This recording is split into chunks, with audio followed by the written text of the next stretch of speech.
तो आज का टॉपिक है चिकन पॉक्स। आज हम पढ़ेंगे कम्युनिकेबल डिसीज़ेज़ के बारे में कि कम्युनिकेबल डिसीज़ेज़ क्या होती हैं। तो जिसमें पहला टॉपिक है चिकन पॉक्स। तो चिकन पॉक्स एक हाईली कंटेजियस डिसीज़ कंडीशन है जो कि वायरस के थ्रू फैलती है। इसका जो वायरस है वो है वेरिसेला जोस्टर।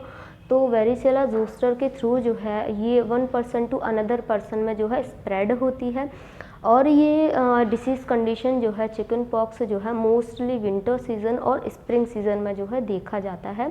और जो इससे अफेक्टेड हैं जो ग्रुप है वो चिल्ड्रन जो हैं यानी कि जो चिल्ड्रंस होंगे वो सबसे ज़्यादा हाईली अफेक्टेड होंगे चिकन पॉक्स से। तो चिकन पॉक्स को जो है वेरिसेला जोस्टर के इन्फेक्शन से जो है कॉज होती है और इसको हम वेरिसेला के नाम से भी जानते हैं। यानी कि चिकन पॉक्स जो है वेरिसेला जोस्टर के थ्रू होती है और इसको वेरिसेला भी कहा जाता है क्योंकि ये वेरिसेला जोस्टर के थ्रू हुई है। तो इस डिसीज़ कंडीशन में जो है सबसे पहले तो उस व्यक्ति के जो स्किन है जो बॉडी है तो उस व्यक्ति की स्किन पर और जो व्यक्ति की जो है बॉडी पर सबसे पहले तो रैशेस बनेंगे, रैशेस के स्पॉट्स बन जाएंगे पूरी बॉडी पर। और बाद में जो है वही रैशेस उसके बाद में ड्रॉपलेट्स यानी कि वाटरी ड्रॉपलेट्स के जैसे सीन होंगे, वाटरी ड्रॉपलेट्स के जैसे दिखाई देंगे कुछ समय बाद। और फिर जो वाटरी ड्रॉपलेट्स पहले छोटे होंगे वही जो है बाद में चल के ब्लिस्टर्स में फॉर्म हो जाएंगे। तो चिकन पॉक्स की कंडीशन में जो है मोस्टली जो है सबसे पहले रैशेस होते हैं, रैशेस के स्पॉट्स होते हैं, उसके बाद में वाटरी ड्रॉपलेट्स जैसे वो शो होते हैं और इसके बाद वो बाद में जाके ब्लिस्टर्स में फॉर्म हो जाते हैं। तो उसमें जो ब्लिस्टर्स में होंगे फॉर्म तो उनमें बहुत ज़्यादा ईचिंग होती है, इरिटेशन होती है, पेशेंट को बहुत ज़्यादा पेन होगा, उन पेशेंट्स को इरिटेशन होती है इस डिसीज़ कंडीशन में। अब जानेंगे कि इसके क्या क्या कॉजेज़ हैं। तो कॉजेज़ में फर्स्ट है वेरिसेला जोस्टर जिसको और सेकंड है ह्यूमन हर्पीज जोस्टर। यानी वेरिसेला जोस्टर और ह्यूमन हर्पीज जोस्टर इनके थ्रू जो है चिकन पॉक्स कॉज होता है। इसके बाद जानेंगे कि इसके क्या क्या सोर्सेस होते हैं।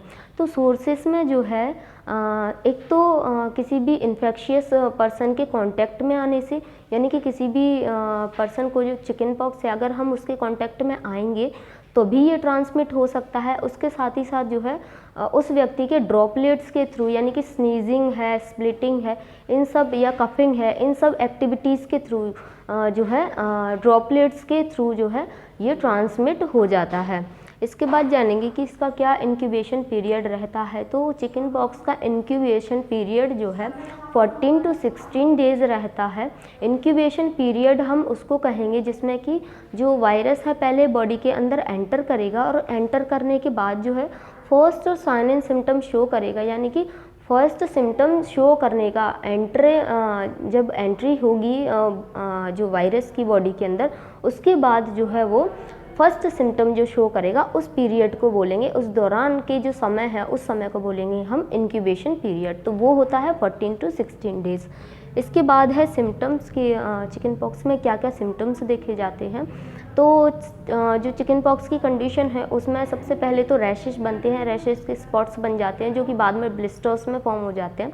तो ब्लिस्टर्स जो दिखेंगे बॉडी के अंदर और जो ब्लिस्टर्स हैं वो सबसे पहले जो है ट्रंक एरिया में होंगे यानी कि सेंट्रल एरिया में होंगे बॉडी के। उसके बाद वो फेस पर हो जाएंगे और बाद में जाके वो है एक्सट्रीमिटीज़ यानी कि हैंड एंड लेग्स में भी बाद में जो है यानी कि पूरी बॉडी में सबसे पहले ट्रंक में देन फेस पर, उसके बाद जो है हैंड एंड लेग में भी वो स्प्रेड हो जाएंगे।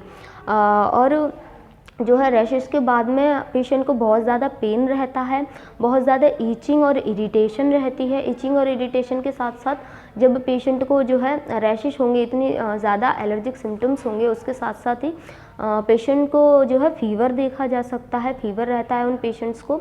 और सोर थ्रोट और कोल्ड की कंडीशन भी उनको रह सकती है। इसके साथ ही साथ पेशेंट में जो है हेडेक की कंडीशन देखी जाती है और हेडेक होगा, साथ ही साथ जो है माइल्ड एब्डोमिनल पेन के जो है सिम्टम्स जो पेशेंट में देखे जाते हैं।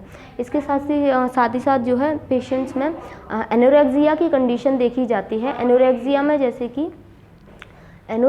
में जैसे कि पेशेंट को भूख नहीं लगती है और जो है पेशेंट को बहुत ज़्यादा इरिटेशन रहती है, साथ ही साथ पेशेंट को इंसोम्निया रहता है, उनको ठीक से नींद नहीं आती है।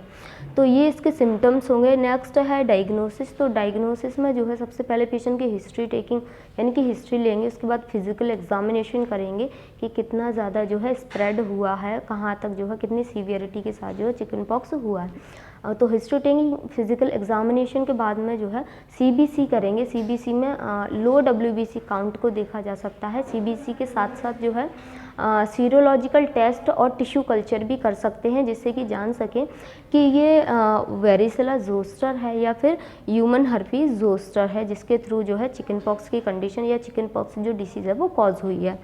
इसके बाद है इसका मैनेजमेंट, कि इसमें क्या क्या मैनेजमेंट कर सकते हैं। तो पेशेंट में जो है ब्लिस्टर फॉर्मेशन हो रहा है, फीवर आ रहा है, इचिंग हो रही है उसको, तो उसमें सबसे पहले एंटीपायरेटिक्स ड्रग देंगे जिससे कि फीवर कम हो सके। साथ ही साथ जो है एनाल्जेसिक ड्रग्स देंगे जिससे पेन कम हो सके। तो एनाल्जेसिक ड्रग और जो है एंटीपायरेटिक ड्रग्स, तो इनका जो कॉम्बिनेशन है, तो एसिटामिनोर्फिन जो है वो एक ऐसी ड्रग है, ऐसी मेडिसिन है जिसका जो है वो एंटीपायरेटिक की तरह भी एक्ट करती है, साथ ही साथ एनाल्जेसिक की तरह भी एक्ट करती है। तो इसके साथ जो है हिस्टामिन भी दे सकते हैं। एंटी हिस्टामिन देने से जो है एंटी हिस्टामिन्स जो होंगे वो एलर्जिक रिएक्शंस को, ईचिंग वगैरह को कम करते हैं। एंटी हिस्टामिन्स के अलावा जो है पेशेंट को और भी मेडिसिन दे सकते हैं, जैसे कि वेरिसेला वैक्सीन दे सकते हैं जिससे कि ट्रीट हो सके इन्फेक्शन। एंटीवायरल ड्रग दे सकते हैं। एंटीवायरल ड्रग से जो है वायरस जो है कम कर सकते हैं। और इसके अलावा वेरिसेला जोस्टर इम्यूनोग्लोबुलिन्स दे सकते हैं जिससे कि पेशेंट की इम्यूनिटी बूस्ट हो इस वायरस को लेके और जो है वायरस ख़त्म हो सके। इसके बाद है नर्सिंग मैनेजमेंट। तो नर्सिंग मैनेजमेंट में सबसे पहले तो पेशेंट को आइसोलेट कर देंगे। आइसोलेट करने से ये है कि वो और किसी पर्सन में जो है ट्रांसमिट नहीं होगा। आइसोलेट करने के अलावा पेशेंट का वाइटल साइन लेते रहेंगे और उसके साथ साथ जो है पर्सनल प्रोटेक्टिव इक्विपमेंट्स यानी कि जो ग्लव्स है, गाउन है, मास्क है, ये सब कुछ पहनेंगे जब भी पेशेंट को जो है देखने जाएंगे उसको। इसके अलावा जो है उनको कोल्ड वाटर बाथ देंगे, आइस क्यूब मसाज दे सकते हैं उनको जिससे कि जो है बर्निंग सेंसेशन कम हो। इसके बाद जो पेशेंट में एक लिक्विड एंड सॉफ्ट डाइट देंगे।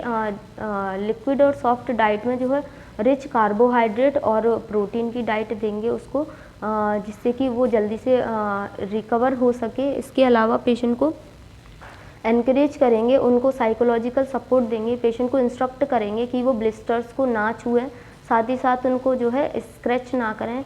अगर स्क्रैच करेंगे तो और ज़्यादा बर्निंग जो है हो सकती है। स्क्रैचिंग के लिए मना करेंगे और जो है पेशेंट को इंस्ट्रक्ट करेंगे कि वो लूज़ क्लोथिंग पहने।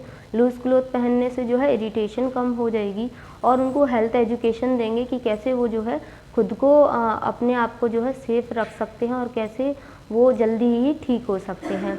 तो ये सारा जो है हम नर्सिंग मैनेजमेंट में देखेंगे। इसके अलावा बात करेंगे कॉम्प्लिकेशन क्या क्या हो सकती हैं।